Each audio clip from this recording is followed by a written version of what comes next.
So మొదటి ప్రయత్నం జరిగింది. ఆవిడ అనుకుంటున్నట్టు నిజంగానే రమణ గారు చెప్పుల వ్యాపారం ఏదైతే మీరు చేద్దాం అనుకుంటున్నారో దానికి కావాల్సిన సొమ్ములో ఇక్కడ నుంచి ఇద్దరు పిల్లలు ముందుకు వచ్చారు.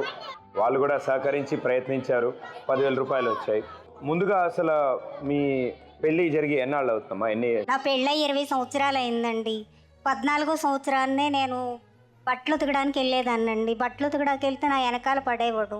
పడి నేను ప్రేమిస్తున్నాను అది ఇది అంటే నేను ఒప్పుకోలేదండి. అనుకోకుండా కుదిరిందండి. అన్నవరం దగ్గర తునండి వాళ్ళది. వాళ్ళ అమ్మ చనిపోతే ఇక్కడికి వచ్చేసారండి. తల్లి తండ్రి చనిపోతే వచ్చేస్తే అదే కూలి పని చేసుకొని ఇస్త్రీ చేసుకొని బతుకుతున్నాడండి ఆయన. ఇంకా మా ఇంట్లో పెళ్లి చూపులకు వచ్చారండి. ఆషాఢంలో పెళ్లి చూపులకు వచ్చారు. మా వాళ్ళు ఇష్టపడలేదు.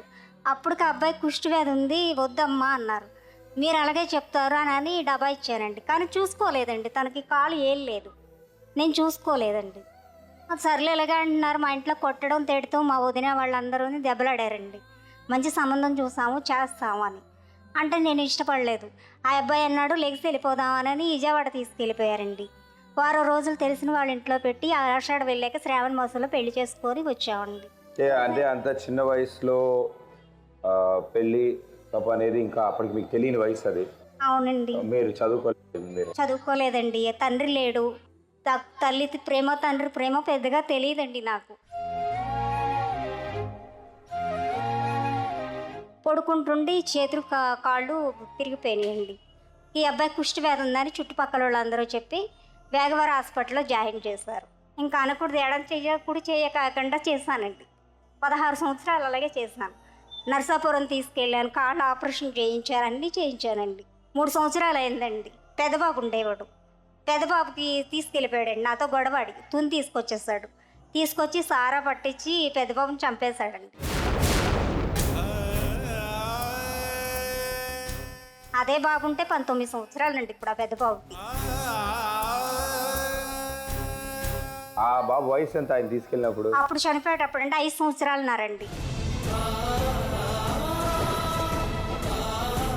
5.5 ఏళ్ల బాబుకి సారా తాగిపించాడా? అవునండి.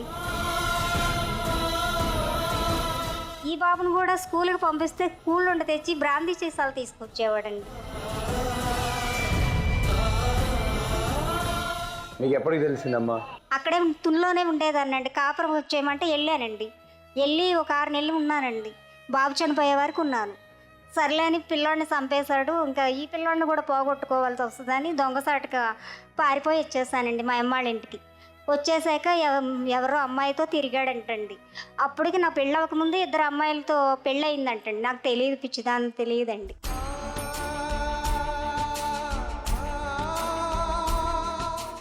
ఇద్దరు ఆల్రెడీ 2 సార్లు పెళ్ళైన వ్యక్తి. నేను 3వ భార్యనండి. పెళ్ళయిన తర్వాత బాబు పుట్టేకి 2వ బాబు పుట్టేకి తెలిసిందండి నాకు నేను 3వదాన్నని. అమ్మా, అలాంటి వాళ్ళది నిజమైన ప్రేమ కాదు, అది వ్యామోహం. ఎగ్జాక్ట్లీ చిన్నత్త. నిజంగా ప్రేమించుకున్న వాళ్ళు అలా చేయరు. ఎంత మనసు విరిగిపోతే కన్న కూతుర్ని పట్టుకొని మా దృష్టిలో చచ్చిపోయా ఉంటుందా తల్లి? అది సరే అమ్మా, తన కూతురుతో తన మాట అనేటప్పుడు ఆమె మాటల్లో వ్యథ, కళ్ళల్లో బాధ గమనించావమ్మా? పెద్దబాబుకు బర్త్డే విషెస్ చెప్పు కూడా వెళ్ళాం కదా. ఊరికే ఎలా కాలిపోతుంది? మంట పెడితేనో పడితేనో తగలబడుతుంది.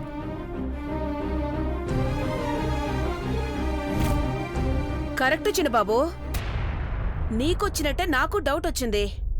పార్వతే షర్టును తగలబెట్టిందనుకుంటా.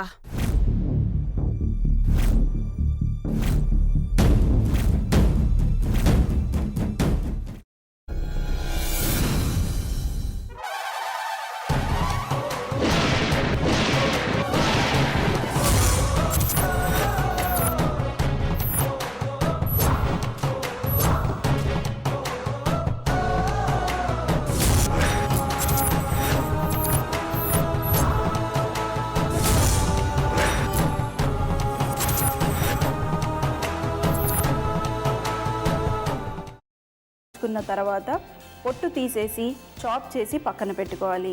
ఒక ప్యాన్లో కొద్దిగా నూనె వేడి చేసి అందులో ఆవాలు, మినప్పప్పు, శనగపప్పు, కరివేపాకు, సన్నగా తరిగి పెట్టుకున్న ఉల్లిపాయలు వేసుకుని 1 నిమిషం పాటు వేయించుకోవాలి. ఆ తర్వాత కాల్చి కట్ చేసి పెట్టుకున్న వంకాయని కూడా అందులో వేసుకుని బాగా మిక్స్ చేసి బౌల్లోకి ట్రాన్స్ఫర్ చేసుకుని అందులో తగినంత చిక్కటి పెరుగు లేదా పల్చటి పెరుగు వేసుకుని మిక్స్ చేసి అన్నంతో కానివ్వండి, చపాతీతో కానివ్వండి సర్వ్ చేసినా చాలా బాగుంటుంది.